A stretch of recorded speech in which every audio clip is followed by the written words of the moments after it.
Assalamualaikum warahmatullahi wabarakatuh. Selamat berjumpa kembali. Semoga pada kesempatan ini kita sehat selalu dan senantiasa dalam lindungan Allah Subhanahu wa taala, Tuhan yang Maha Esa. Amin. Nah, pertemuan kita kali ini di part 2 pada materi peluang, kita masih membahas tentang kaidah pencacahan. Jadi di part 1 kita sudah membahas kaidah pencacahan, yaitu aturan penjumlahan dan aturan perkalian. Nah, kali ini tujuan pembelajaran menggunakan aturan permutasi dalam pemecahan masalah. Jadi pada part 2 ini kita fokus pada permutasi. Nanti ada beberapa poin yang ingin kita jelaskan. Nah, baik, sebelum kita lanjut, permutasi dari sekumpulan objek adalah susunan yang berbeda dari objek-objek itu dengan memperhatikan urutannya. Jadi permutasi itu cirinya adalah penyusunan, tentu dengan memperhatikan urutannya. Nah, lebih awal kita harus mengerti dulu, kita belajar dulu tentang faktorial. Jadi faktorial dilambangkan dengan N tanda seru, seperti yang dilihat di layar ini. Jadi faktorial ini dibaca faktorial ya. Jadi faktorial itu adalah susunan perkalian yang berurutan sampai 1. Nah, untuk lebih jelasnya mari kita perhatikan definisi berikut. Jadi hasil kali bilangan asli, jadi N tanda seru ini kita baca N faktorial sama dengan N dikali N kurang 1 dikali N kurang 2 kali N kurang 3 kali dan seterusnya kali 3 kali 2 kali 1. Nah, nanti untuk lebih jelasnya bisa kita lihat beberapa contoh. Nah, ada syarat atau ketentuan yang harus kita pahami dulu, yaitu untuk 1 faktorial sama dengan 1. 0 faktorial sama dengan 1. Nah, ini diingat ya ketentuan ini. Jadi 1 faktorial sama dengan 1, 0 faktorial sama dengan 1. Nah, baik, kita masuk di contoh, hitunglah. Jadi yang pertama 3 faktorial. Contoh kedua 6 faktorial. Jadi 3 faktorial berdasarkan definisi tadi bisa kita tuliskan 3 faktorial sama dengan 3 kali 2 kali 1 sama dengan 6. Selanjutnya 6 faktorial, 6 kali 5 kali 4 kali 3 kali 2 kali 1 sama dengan 720. Nah, contoh ketiga 8 faktorial dibagi 5 faktorial. Nah, ini bisa kita jawab. Jadi 8 faktorial, 8 kali 7 kali 6 kali 5 kali 4 kali 3 kali 2 kali 1 dibagi 5 faktorial, 5 kali 4 kali 3 kali 2 kali 1. Nah, untuk menyelesaikan ini bisa langsung kita sederhanakan seperti 1 bagi 1, 2 bagi 2, 3 bagi 3, 4 bagi 4, 5 bagi 5. Jadi terlihat bahwa 8 faktorial bagi 5 faktorial sama dengan 8 kali 7 kali 6. Nah, berapa hasilnya? Jadi sama dengan 336. Nah, contoh yang lain lagi yaitu 1/8 faktorial dikurang 2/9 faktorial tambah 3/10 faktorial. Nah, melihat seperti ini adalah seperti pecahan ya. Nah, biasanya untuk menyelesaikan ini kita samakan dulu penyebutnya. Nah, kalau kita lihat penyebut yang bisa adalah 10 faktorial ya. Jadi 8 faktorial ini yang belum itu berarti kita masih perlu lakukan perkalian 9 kali 10. Nah, ya. Jadi kalau di sini sudah 9 faktorial berarti tinggal kali 10 ya. Jadi penyebutnya adalah 10 faktorial. Nah, bentuk sederhananya bisa kita lihat 9 kali 10 kali 1. Di sini tadi 1 ya, berarti tetap 1. Penyebutnya kita samakan 10 faktorial berarti kita masih butuh perkalian karena di soal 8 faktorial kita butuh perkalian 9 kali 10. Dikurang 9 faktorial kita masih butuh 10 ya. Berarti 10 kali 2 kalau 3/10 faktorial ini tetap, jadi sudah sama penyebutnya. Nah, kita tinggal sederhanakan ini 9 kali 10 dikurang kali 10 kali 2 tambah 3 gitu ya. Hasilnya adalah 90/10 faktorial dikurang 20 per 10 faktorial tambah 3 per 10 faktorial. Sehingga diperoleh 73 per 10 faktorial. Nah, sampai di sini sudah cukup jawabannya. Selanjutnya kita masuk ke poin B, yaitu kasus permutasi. Nah, baik, kita lihat dulu pengertian ini. Kasus permutasi adalah eksperimen terhadap suatu objek yang menghasilkan ruang sampel di mana titik-titik sampelnya tidak memungkinkan pengulangan, namun urutan titik sampelnya diperhatikan. Nah, selanjutnya secara definisi bisa kita tuliskan, banyaknya permutasi atau urutan yang terdiri dari R objek yang diambil dari objek yang berbeda. Jadi objek diambil dari objek yang berbeda, sehingga bisa kita tuliskan notasi permutasi bisa ditulis seperti ini ya, P dalam kurung N, R sama dengan, jadi boleh juga kita tuliskan begini, N, P, R sama dengan P, seperti yang terlihat di layar. Nah, cara bacanya permutasi R dari N, itu ya. Nah, sehingga bisa kita tuliskan dalam bentuk rumus. Jadi permutasi R dari N sama dengan N faktorial dibagi dalam kurung N kurang R faktorial. Diingat ya rumus untuk permutasi. Selanjutnya kita masuk ke contoh. Yang pertama, hitunglah A. Permutasi 1 dari 20. Berarti R-nya 1, N-nya 20. Nah, berdasarkan rumus, coba diingat, kita tinggal mensubstitusi ini ya, sehingga bisa kita tuliskan permutasi 1 dari 20 sama dengan N-nya 20 faktorial dibagi 20 kurang 1 faktorial. Nah, diingat definisi faktorial tadi, sehingga bisa kita tulis 20 per 19 faktorial. Nah, bisa kita tulis begini ya, 20 kali 19 faktorial. Jadi kita pakai sampai 19 faktorial karena penyebutnya 19 faktorial. Nah, ini memudahkan kita. Nah, kita sederhanakan 19 faktorial dibagi 19 faktorial, hasilnya 1, jadi tersisa 20. Jadi ada 20 cara ya pengambilan penyusunan dari 1 dari 20.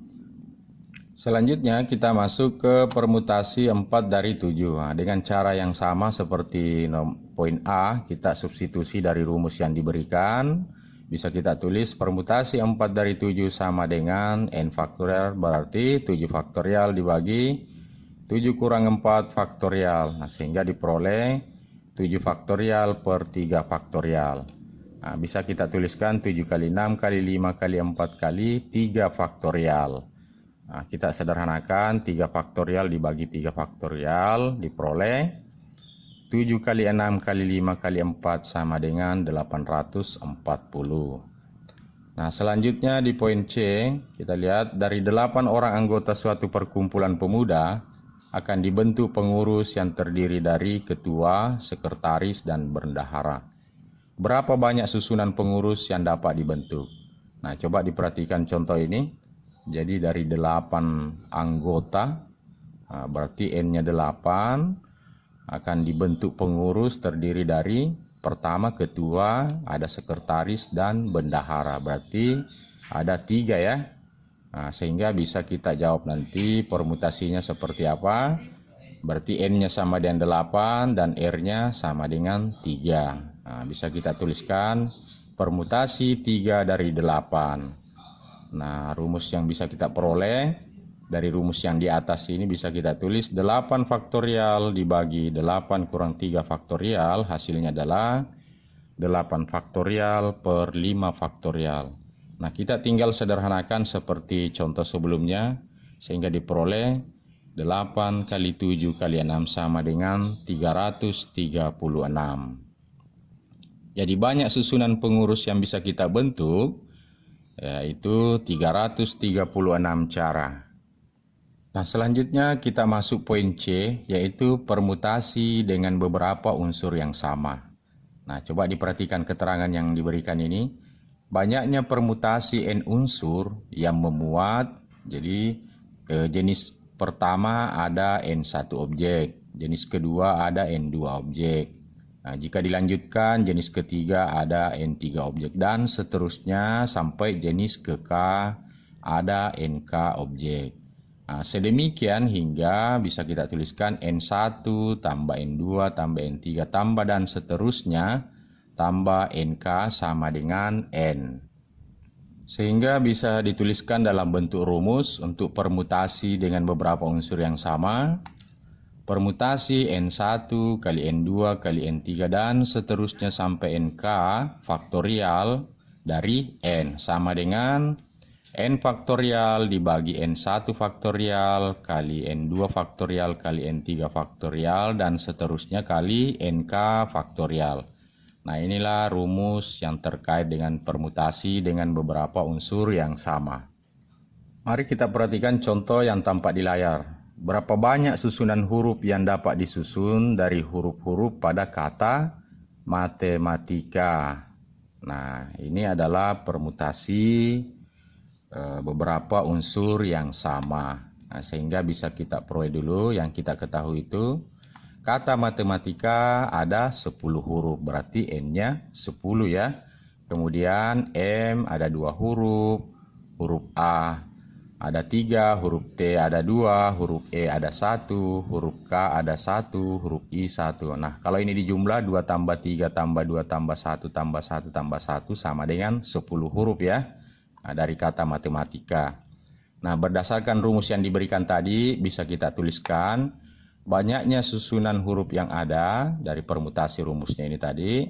Bisa kita tuliskan permutasi 2 kali 3 kali 2 kali 1 kali 1 kali 1 faktorial dari 10. Sehingga bisa kita tuliskan 10 faktorial dibagi, jadi ini 2 faktorial, 3 faktorial kali 2 faktorial kali 1 faktorial kali 1 faktorial kali 1 faktorial. Nah, bisa kita tuliskan supaya lebih jelas 10 kali 9 kali 8 kali 7 kali 6 kali 5 kali 4 kali 3 kali 2 kali 1. Dibagi, nah 2 faktorial itu 2 kali 1 ya. 3 faktorial 3 kali 2 kali 1. 2 faktorial ya 2 kali 1. Selanjutnya 1 faktorial ya 1 faktorial 1 dan seterusnya. Nah, ini tadi ya. Jadi 2 faktorial itu 2 kali 1, 3 faktorial 3 kali 2 kali 1, 2 faktorial 2 kali 1 dan seterusnya. Nah, ini bisa kita sederhanakan. Ya, 3 faktorial berarti 3 kali 2 kali 1. Ini ya, kita bisa coret. Selanjutnya 4 faktorial ya. Sini 4 faktorial ya. Ya, ini ya, bisa kita sederhanakan juga. 2 kali 1, 2. Di sini 4, berarti 4. Dibagi 2, 2. Ini masih ada 2 faktorial, berarti bisa kita ambil 10 bagi 2, 5. Bisa 8 bagi 2, 4. Nah, itu ya. Nah, sehingga hasil kali, jadi misalnya kalau kita ambil 8 bagi 2, 4. Di sini 4, berarti 10 kali 9 kali 4 kali 7 kali 6 kali 5. Nah, itu berapa? Nah, coba dihitung. Jadi diperoleh 151.200 cara susunan huruf. Nah, coba lihat, perhatikan ya, banyaknya susunan huruf yang bisa kita bentuk. Nah, berikutnya kita masuk di contoh. Ada 6 buah bendera berwarna yang terdiri dari 2 bendera berwarna hijau, 3 warna kuning, 1 warna merah. Ada berapa cara susunan jika ke-6 bendera dipasang secara berdampingan dan ke-6 bendera tersebut tidak dapat dibedakan? Nah, dengan melihat contoh yang ada ini juga masuk permutasi dengan beberapa unsur yang sama. Nah, yang perlu kita perhatikan dulu, ada berapa jumlah bendera keseluruhan? Ada 6, itu ya. Nah, sehingga bisa kita tuliskan ada 6 bendera terdiri dari warna hijau sama dengan 2, warna kuning 3, warna merah 1. Nah, 2 tambah 3 tambah 1, 6. Nah, sudah benar ini. Sehingga bisa kita tuliskan berdasarkan rumus yang diberikan. Bisa kita tulis banyaknya susunan bendera yang ada permutasi dalam kurung 2 kali 3 kali 1 faktorial dari 6 ya. Sama dengan 6 faktorial dibagi 2 faktorial kali 3 faktorial kali 1 faktorial. Nah, disederhanakan diperoleh 6 kali 5 kali 4 kali 3 kali 2 kali 1. Nah, ada yang bisa kita sederhanakan ya untuk memudahkan perhitungan kita. Ya, 3 kali 2 kali 1 bisa kita sederhanakan, bisa kita coret. Selanjutnya 4, 2 kali 1, ya sisa 2 ya. Jadi tersisa sama dengan 6 kali 5 kali 2. Hasilnya adalah 60 cara. Berikutnya kita masuk poin D, yaitu permutasi siklis. Nah, permutasi siklis adalah permutasi yang disusun melingkar. Nah, baik, kita perhatikan dulu ilustrasi berikut. Jika A, Ani, B, Budi, dan C, Cindy akan duduk melingkar seperti berikut ini. Jadi terdapat meja bundar, kemudian posisi tempat duduk Ani, A, posisi tempat duduk Budi, B, Cindy, C. Nah, seperti apa menyelesaikan ini? Ya, langkah-langkah yang perlu kita perhatikan yaitu tetapkan dahulu sebuah unsur untuk titik tetap. Nah, jadi kita menetapkan dulu ya. Ada yang tidak bergerak, seperti kita ambil Budi, B, tetap di posisinya, tidak berpindah.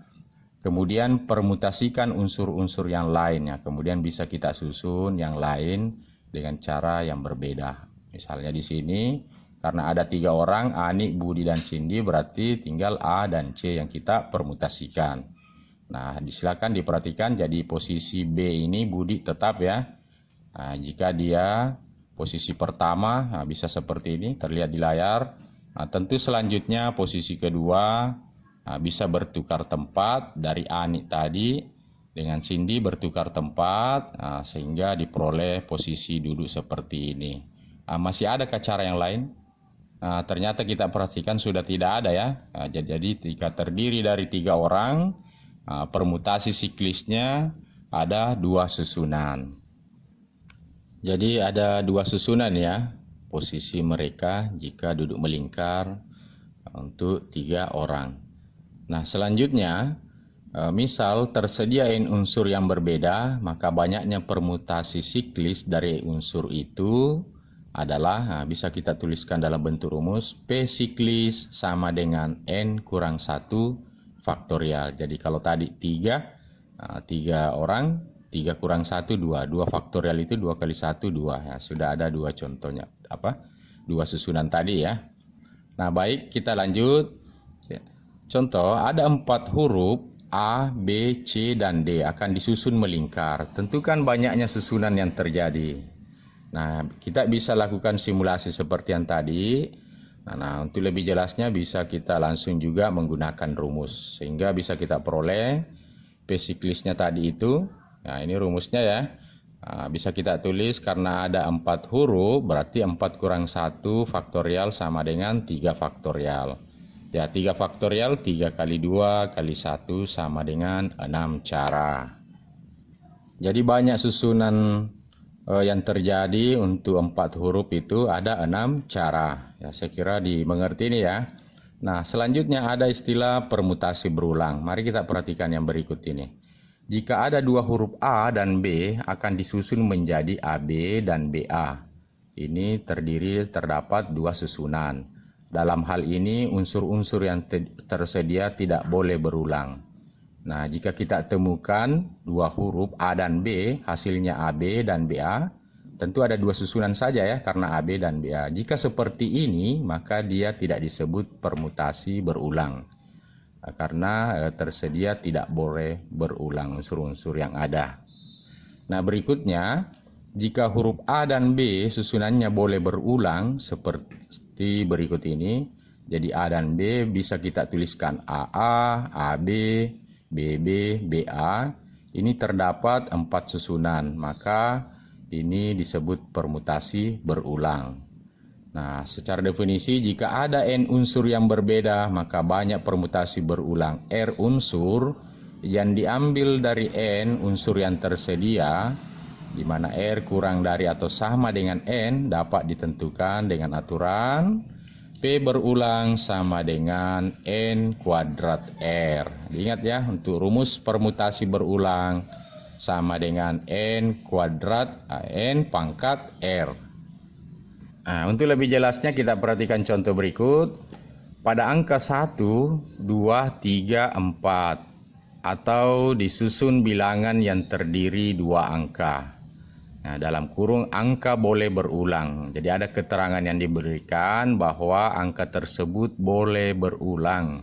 Berarti nanti kita menggunakan rumus permutasi berulang. Nah, ditanyakan berapa banyak susunan yang terjadi. Nah, karena sudah diberikan keterangan bahwa angka tersebut boleh berulang, nah kita tinggal menulis rumusnya ya. Jadi N-nya berapa? Ada 4. Kemudian R-nya berapa? Ada 2. Jadi N sama dengan 4 karena tersedia 4 angka ya. R sama dengan 2 karena bilangan terdiri dari 2 angka. Nah, ada informasi lain yaitu angka boleh berulang, berarti kita tinggal menggunakan rumus P berulang sama dengan N pangkat R. Nah, dengan mudah kita bisa menjawab 4 pangkat 2 sama dengan 4 kali 4 sama dengan 16. Jadi ada 16 bilangan yang dapat disusun.